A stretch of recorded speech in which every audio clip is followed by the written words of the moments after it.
A gente já aprendeu a tarefa de classificação de dados. E outra tarefa muito comum do aprendizado supervisionado é a regressão. Então hoje a gente vai tratar desse tipo de tarefa que é muito útil quando estamos lidando com aprendizados de máquina.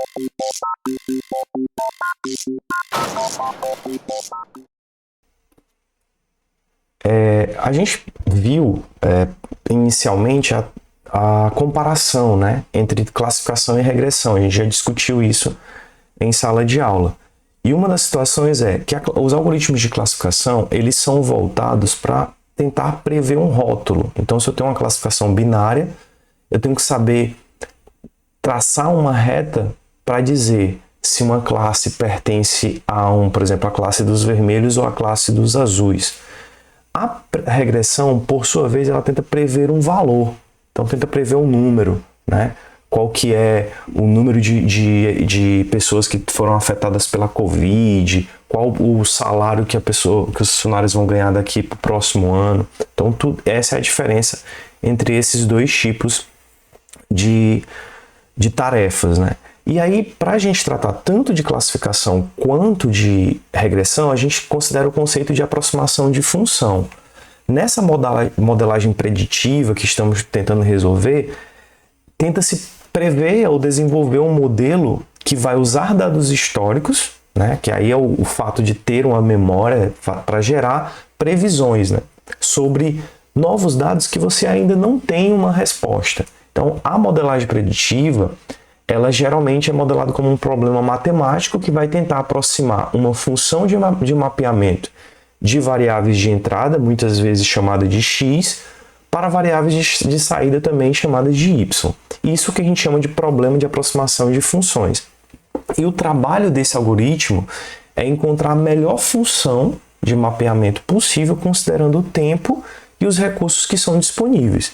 Geralmente a gente divide nas tarefas principais, né, que é a tarefa de classificação que a gente já viu e a tarefa de regressão, que é o que a gente vai ver hoje.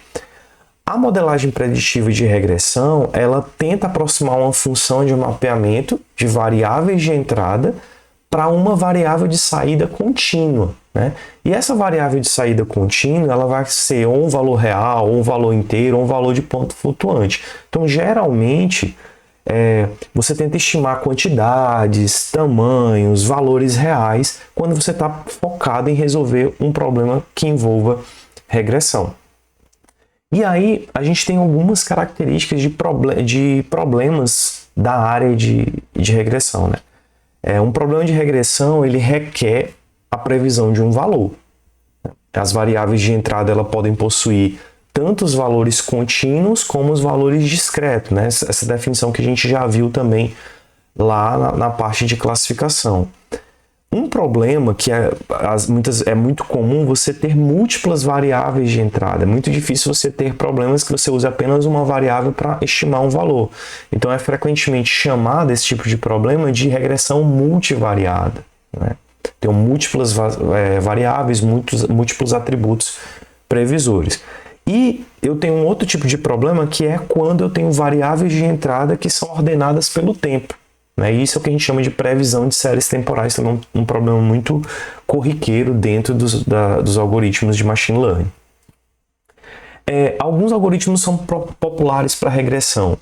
O principal é o algoritmo de regressão linear, tanto regressão linear simples como regressão linear múltipla, que é o que a gente vai implementar nessa aula de hoje. Regressão polinomial, regressão de Reed, regressão de laço, árvore de decisão, máquina de vetor e suporte, e modelos mais complexos como modelos de redes neurais são utilizados também para a tarefa de regressão.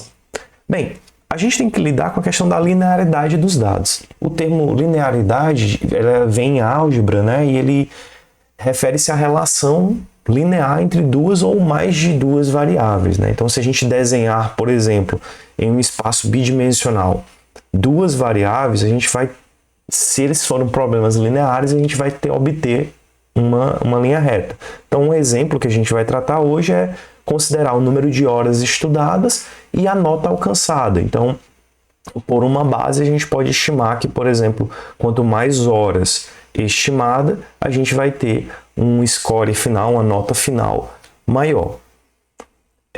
E aí a gente vem com o algoritmo de regressão linear. A regressão linear, ela é um dos modelos estatísticos existentes que são mais fáceis de utilizar e também na literatura são os mais populares, né? Sempre você vai encontrar exemplos de aprendizagem de máquina. Então, o modelo linear, ele vai ser um algoritmo que vai fazer uma previsão computando uma soma ponderada dos valores que são dados como entrada, somando isso com uma constante chamada viés. Essa constante também, que a gente vai tentar descobrir nos treinamentos, é o que a gente chama de termo de interceptação, ou intercepto, ou coeficiente linear, né? E ele é usado para mostrar a relação entre uma variável dependente e uma ou mais variáveis independentes, né? Então, isso leva para a gente uma perspectiva de que a gente vai fazer quando a gente usa o modelo de regressão, é que a gente tenta explicar a relação entre uma variável dependente, por exemplo, o preço de uma casa, usando variáveis independentes, como a localização, a quantidade de quartos, a área total, o número de vagas de garagem, para tentar explicar o preço de uma casa. A equação da regressão linear, ela é dada por isso, né? Se a gente tiver uma regressão linear simples, a gente vai ter apenas que y, que é o valor que você quer predizer, vai ser igual a θ0 mais θ1 vezes x1, né? Onde y é o valor previsto, n é o número de características, então se você tem só uma característica, você vai ter até x1. Se você tem mais de uma característica, você vai ter x1, x2, xn, né? xi, por sua vez, então, é o valor da enésima característica, então, se você tiver 5 características, você vai estar até xn.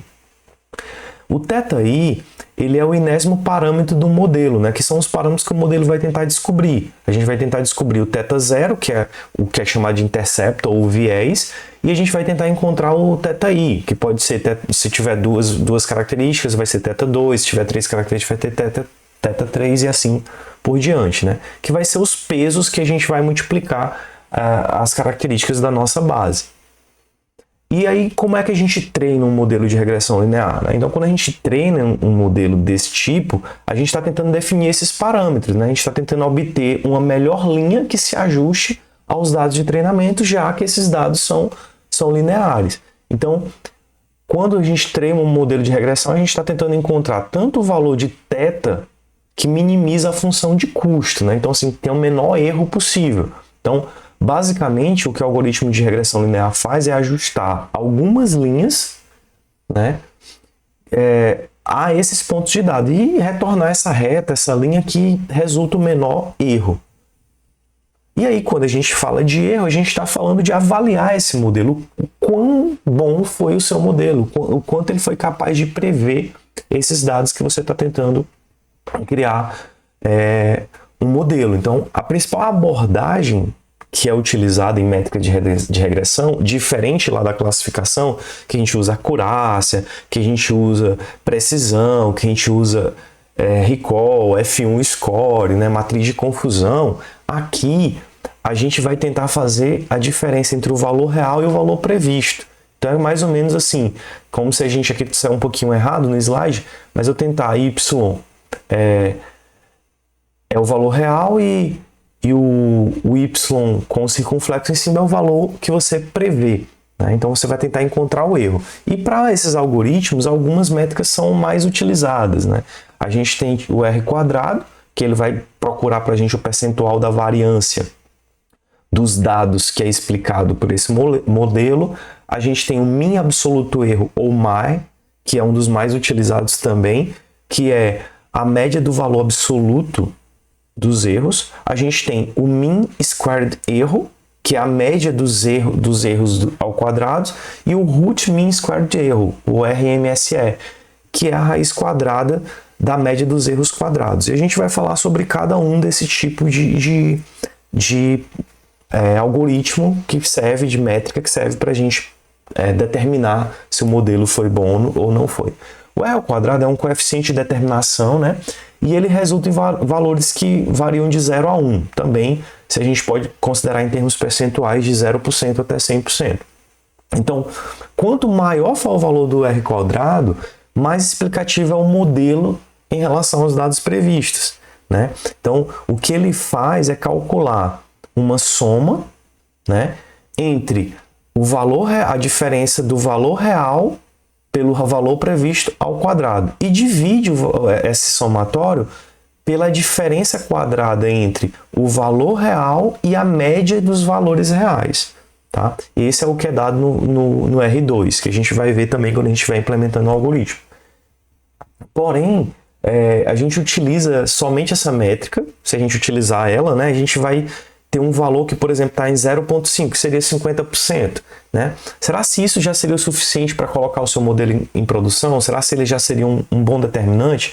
Então a gente pode utilizar outras métricas para ter um melhor valor, uma melhor consideração, ponderação sobre o modelo que está sendo implementado.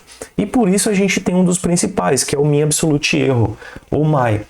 O erro médio absoluto, ele vai medir a diferença entre o valor real e o previsto, né? E como eu tenho tantos valores positivos como os negativos dentro dessa base, ele vai dentro dessa diferença, né? É adicionado um módulo, né, entre esses valores. Então ele calcula o módulo da diferença entre o valor real e o valor previsto, né? Soma todas essas diferenças, dependendo da quantidade de registro, N vai ser a quantidade de registro que você tem na base, dividido esse somatório todo pela quantidade de registro. Ele vai te dar um valor de MAE, né? Então, essa métrica ela é muito boa quando você tem uma base que tem muitas exceções, tem muitos outliers, né? E tem valores discrepantes. Então, ele tem um bom resultado para esse tipo de base. E por isso que para uma previsão futura, esse resultado ele precisa ser levado em consideração para a tomada de decisão. A gente pode analisar se é interessante ou não utilizar esse tipo de métrica.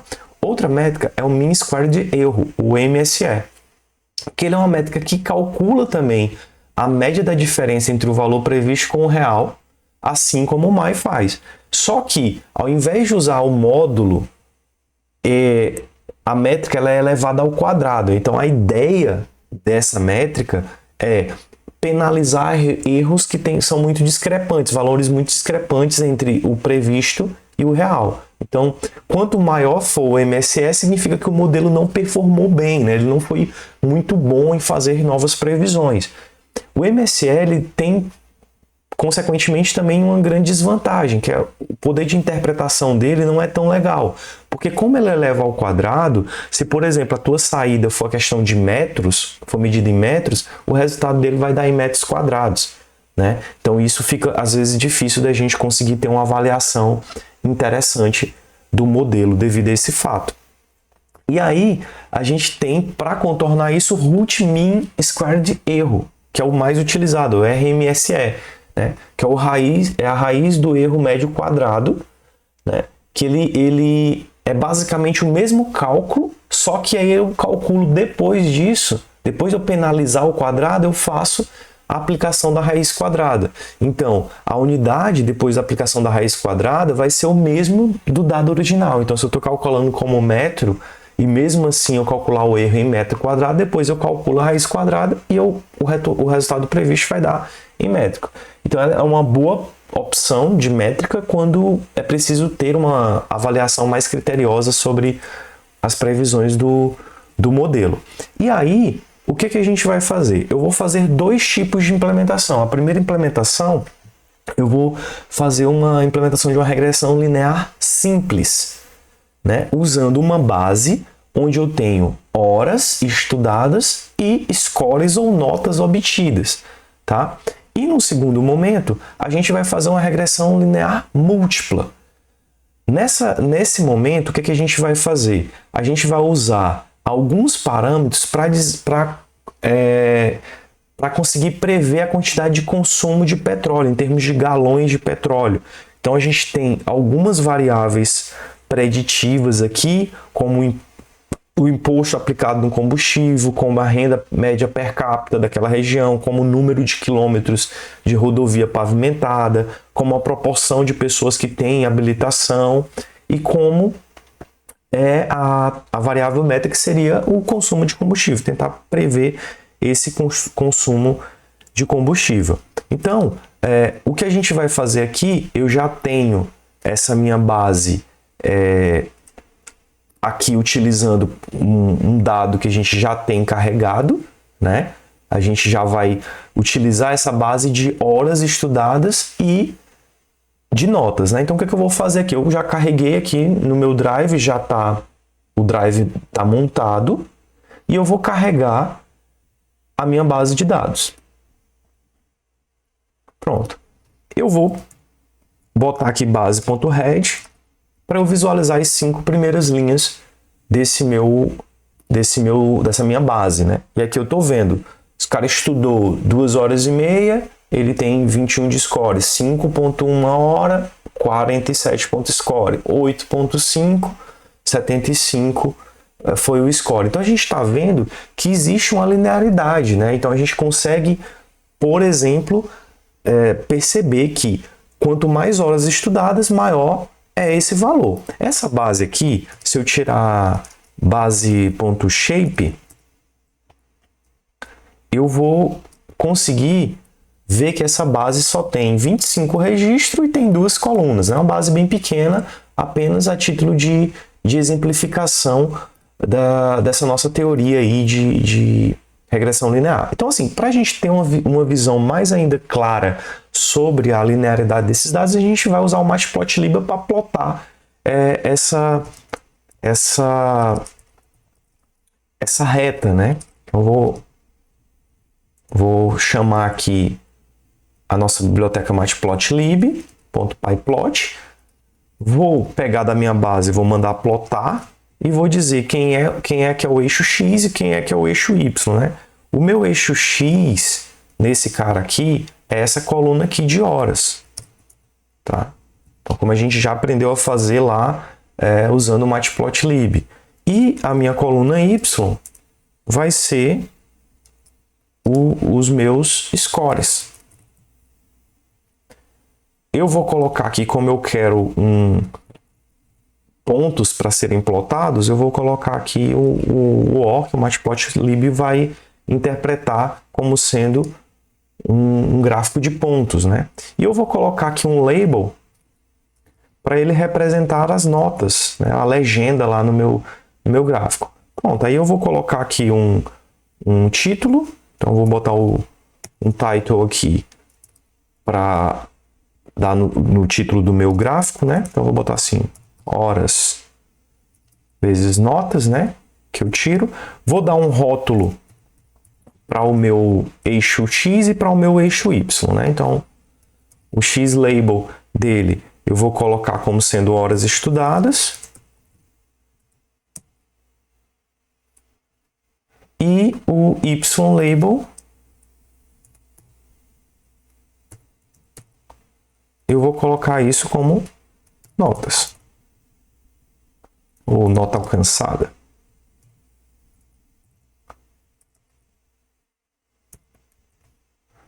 Pronto. E plt.show para mostrar o gráfico. Então vamos executar isso aqui e vamos ver. Olha, a gente percebe a linearidade dos nossos dados, né? Então a gente observando, analisando essa base aqui, a gente começa a ver que quanto mais aumenta as horas de estudo, mais aumenta a nota alcançada. Então, se o cara estudou 5 horas, ele mais ou menos vai obter essa nota. Se ele estudou 8 horas, ele mais ou menos vai obter essa nota. Então, fica bem bacana para a gente trabalhar um algoritmo de regressão linear para esse tipo de base de dados, né? A gente consegue utilizar bem. Então, o que eu vou fazer? A base já está toda em numérico, então eu não vou fazer o label encoder, por exemplo.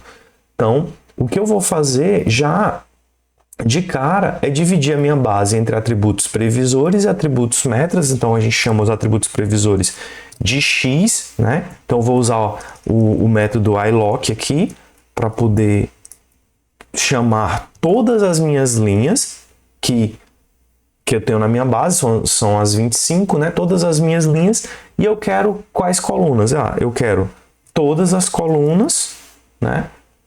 Desde o início, menos a última. Né? Isso aqui também a gente aprendeu quando a gente estava trabalhando com listas, né? A gente chama de fatiamento de listas. Né? E já a minha variável meta y vai ser também, eu tenho o apoio aqui do iLock, eu quero todas as linhas e quero exatamente a última coluna da minha base para ser a meta. Então agora, se a gente emitir agora x, vocês vão ver que x vai me apresentar apenas as horas da minha base e y vai apresentar apenas os valores de notas obtidas, tá? Então isso daqui já contribui muito para o entendimento dessa base. Aí a próxima coisa que eu vou fazer, então vou até retirar essa célula aqui, para a gente poder fazer preparar os nossos dados para treinamento. Então o que eu vou fazer agora? Eu vou dividir a base em treinamento e teste. Lembra que a gente utiliza uma classe chamada Train Test Split, né? Então a gente vai fazer isso lá do sklearn, a gente vai utilizar esse método, né? Então eu vou importar, faltou aqui.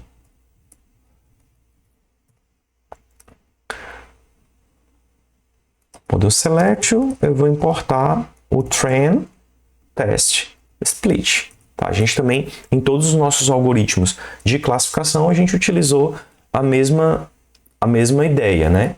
Então, agora o que a gente vai fazer? A gente vai criar variáveis, né? Eu vou botar aqui xtrain,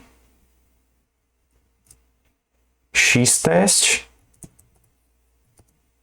ytrain e ytest. De vez em quando aqui eu estou errando aqui, porque meu teclado externo aqui ele tá desconfigurado, né? Mas vamos lá.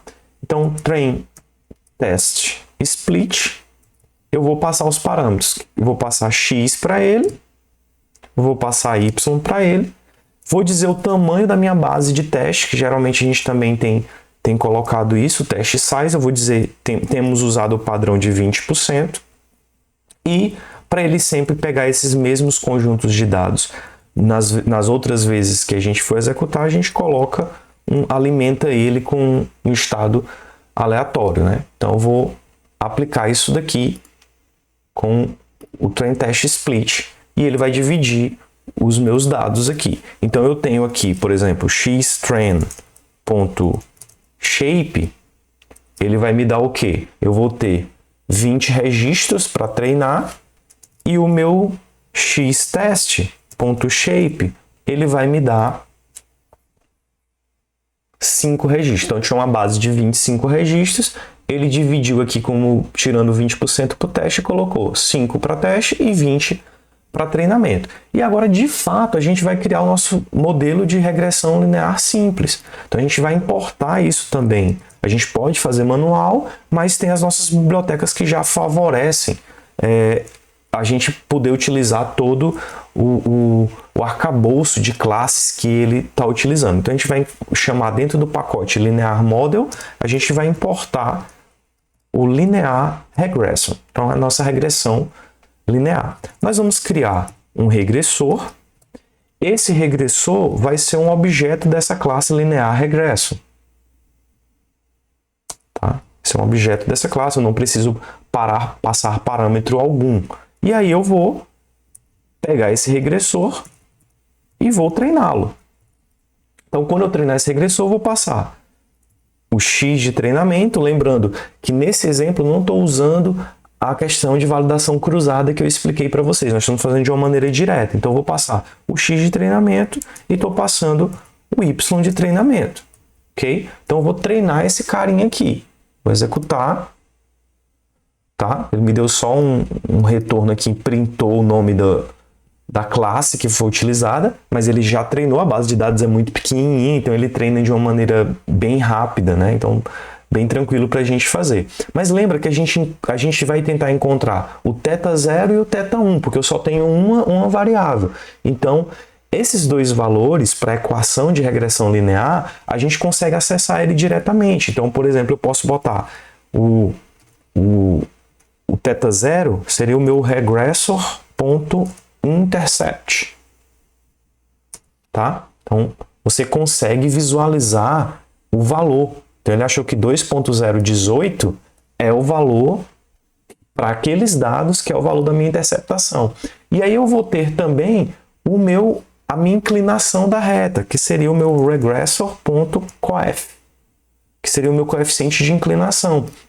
E ele encontrou que para esses dados é 9,91. Lembra que a diferença da regressão linear simples para múltipla é que quando eu encontrar o coef, o intercept vai ser sempre um valor, que é onde ele toca o eixo dos y, e o coef vai ser mais de um valor dependendo da quantidade de características. Como eu só tenho uma característica, que é a hora estudada, ele vai botar só um valor. Se eu tivesse 2 ou 3, ele colocaria 2 ou 3 valores de retorno para a questão da inclinação dessa reta aqui, tá? Aí agora o que a gente vai fazer? A gente vai fazer a predição.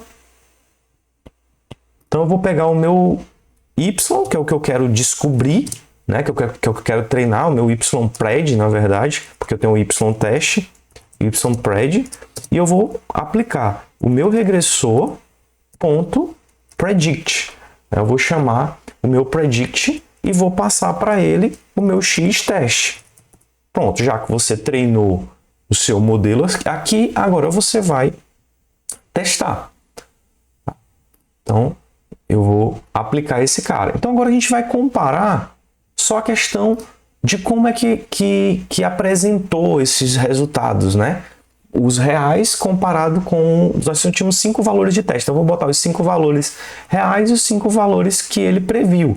Então, para isso, eu vou criar um data frame aqui no próprio Panda, já que a gente está utilizando esse cara. A gente vai criar um data frame, né? Lá a gente também aprendeu esse tipo de estrutura, onde eu vou colocar aqui o meu valor atual, o meu valor real, né?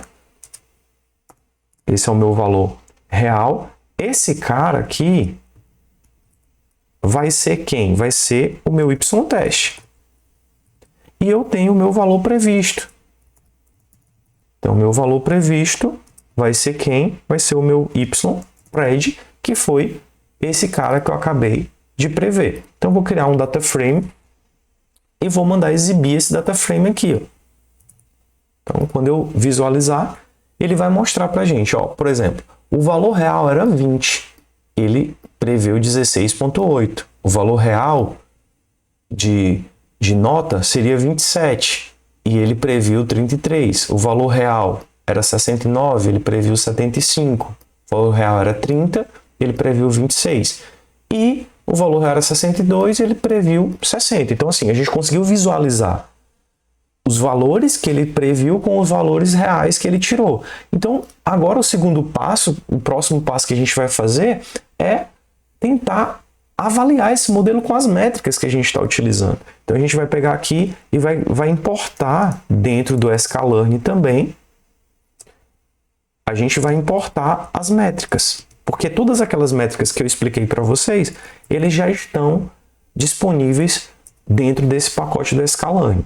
E eu vou importar também aqui o NumPy para a gente calcular a raiz quadrada, né, do RMSE. Então, eu vou criar aqui, vou pegar o NumPy e vou mandar imprimir alguns valores, né? Primeiro valor que eu vou mandar imprimir é o do my, né? E aí para isso eu chamo metrics, que é essa classe aqui que eu estou chamando, ponto. E ele tem acesso direto ao min absolute erro.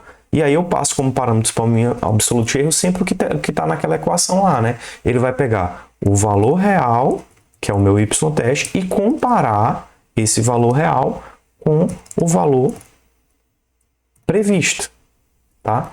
Aí eu vou fazer a mesma coisa, eu vou copiar esse cara aqui, vou calcular o my, vou calcular o MSE, e aí eu vou só mudar aqui quem que é a função que ele está chamando,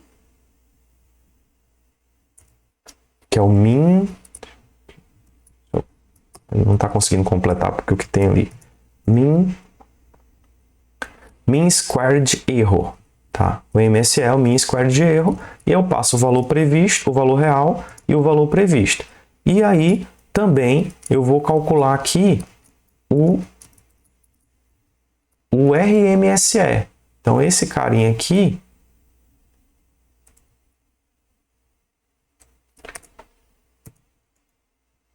Na verdade, eu vou usar um NumPy, né? Quer dizer, para ele não tem padrão, né? Então, o que eu vou usar? Não tem dentro de métricas. Então, eu vou copiar esse aqui, porque o RMSE é apenas a raiz quadrada dessa métrica anterior. Então, eu vou pegar o valor dessa métrica anterior e calcular uma raiz quadrada. E eu consigo essa usando o NumPy. SQRT, ele calcula a raiz quadrada desse valor. Vou só fechar aqui o parêntese, tá? E aí a gente avalia, ó. Então a gente começa a olhar que, por exemplo, quando eu encontro o MAI, que é um valor absoluto de erro, ele está dizendo que é 4.1. Então ele está sempre errando 4 para mais ou 4 para menos, em média, né? Então olha aqui, nesse valor real era 20, ele estimou 16, então ele errou 4 para menos, para baixo, né? Veja que o valor do RMSE é bem parecido com o MAI, né? Isso daqui, que é o que eu estava explicando, o MAI, você utiliza mais a interpretação dele para considerar se eu tiver muito outliers, né? Mas veja como os valores são muito parecidos e como a base é pequena, eu não vou ter muitas exceções nesses dados. E os dados são lineares. Então, eu considero que esse valor, sendo menos do que 10% do que o MSE, eu considero também que esse cara ele é muito bom como medida, né? Foi uma boa regressão para o nosso modelo. Linear simples, e agora a gente vai trabalhar com a regressão múltipla. Então, para isso, a gente vai analisar de novo aquela base que a gente está considerando lá do nosso modelo, que é a base de consumo de combustível. Então, eu quero prever a questão de consumo de combustível.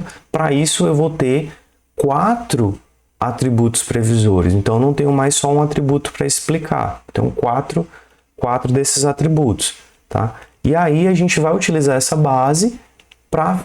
A gente já está com ela aqui no nosso drive carregada, e a gente vai utilizar esse carinha para poder tentar estimar. Então, já estou conectado no drive e já consigo acessar a minha base tranquilamente. Então, eu vou mandar emitir aqui as 5 primeiras linhas.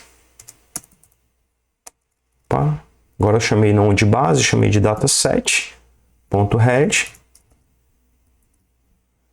E eu vou visualizar algumas coisas, né? Então, quando eu estou vendo essas variáveis aqui, o imposto sobre o petróleo, a renda média, o número de estradas pavimentadas, a porcentagem da população com licença, o consumo de petróleo em milhões de galões seria mais ou menos aqui. Então, é isso que eu quero medir dentro do meu modelo, tá? Então, já estão todos os valores numéricos, também não vou fazer toda aquelas conversões que a gente faz. Então, eu tenho aqui de consumo de petróleo vai ser a minha meta e essas demais vai ser meus previsores. Então, eu vou dizer que X, eu vou usar mais uma vez aqui o meu iLock. Então, o meu dataset.iLock vai ser, eu vou pegar todas as linhas e vou pegar desde a primeira coluna, ignorando a última. E o meu Y já vai ser do meu dataset.iLock, eu vou pegar todas as linhas e vou pegar justamente a última coluna para tratar dentro do meu algoritmo, ok? Beleza. Aí, agora eu também vou fazer aquela mesma divisãozinha lá. Eu posso até copiar daqui de cima para você não precisar redigitar. A gente vai utilizar a mesma ideia, os mesmos 20% de valores, né? Eu também não tenho uma base grande, mas a gente pode até olhar aqui, por exemplo, quanto é x.info, por exemplo. Eu tenho aí só 48 registros, né? Então, tem bem pouquinho registro dentro dessa minha base, mas serve para a questão de testes. E aí eu vou usar o Train Test Split também para tirar 20% desses dados para o meu treinamento, tá? Então, a gente já pegou, vai criar o nosso modelo de regressão, também não preciso usar nenhum parâmetro a mais, né? Então, só para você comparar as duas coisas, eu posso vir aqui e fazer a mesma cópia aqui, vou treinar o meu algoritmo, eu não preciso dizer, ele já reconhece que eu tenho mais de uma característica, por encontrar o meu X de entrada. Então ele só vai aplicar ao meu modelo de regressão múltipla, né? Beleza. E aí eu consigo fazer algumas coisas. Então, por exemplo, lembra que o coeficiente que eu falei para vocês, ele vai retornar vários valores agora, porque eu tenho 1, 2, 3, 4 características para prever uma última característica, né? Então agora, o que eu posso dar aqui de informação para vocês eu posso utilizar, eu vou criar um data frame para mostrar para mim, por exemplo, o valor de coeficiente que foi buscado, aquele mesmo regressor.coef. Esse carinha aqui, ele é um array, né? E ele agora encontrou 1, 2, 3, 4 valores, justamente um para cada dessas colunas. Então, a gente pode olhar aqui, por exemplo, eu posso criar um novo data frame, tá? Que vai ser o do pandas, eu vou chamar lá, vou criar um data frame e vou chamar lá, vou passar esse array, que é o regressor.coef, vou passar o nome das colunas que eu tenho em X, né? Então x.columns, e vou dizer o nome da coluna do meu data frame, né? Eu vou botar aqui uma columns, alimentar o parâmetro de columns aqui, e vou dizer que a minha coluna chama coeficientes.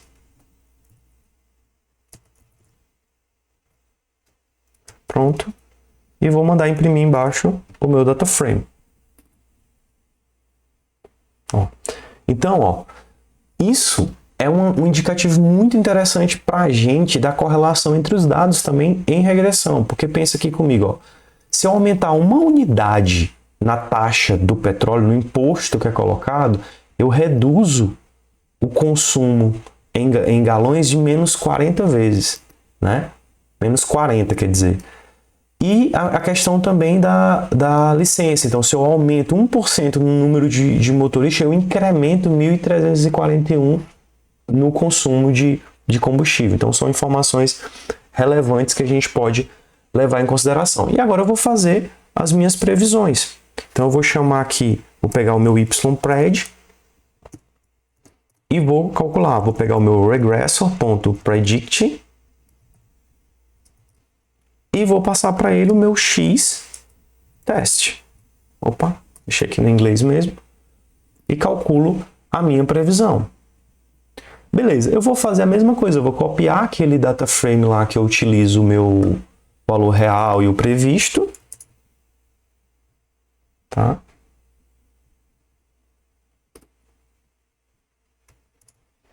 E vou tentar apresentar essa diferença. E vou mandar exibir aqui o DF, né?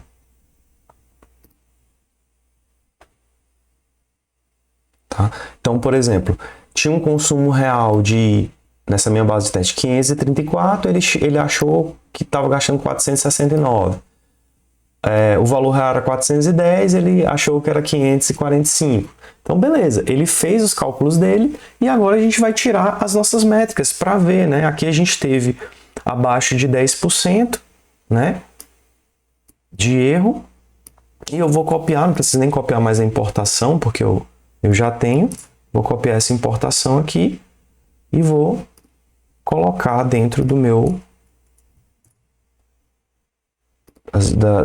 resultados. E aí, eu tenho um valor de MAI muito mais alto, né, porque eu tenho mais ruídos, eu tenho mais variáveis, e o MSE também muito mais altos. Mas se você comparar esse valor médio da raiz quadrada aqui, ele é muito inferior a isso, que é um valor que a gente tem parâmetro, que tem padrão, que ele está penalizando as grandes discrepâncias. Então a gente pode considerar, sim, que esse resultado também foi um resultado bem bacana para o nosso modelo de regressão.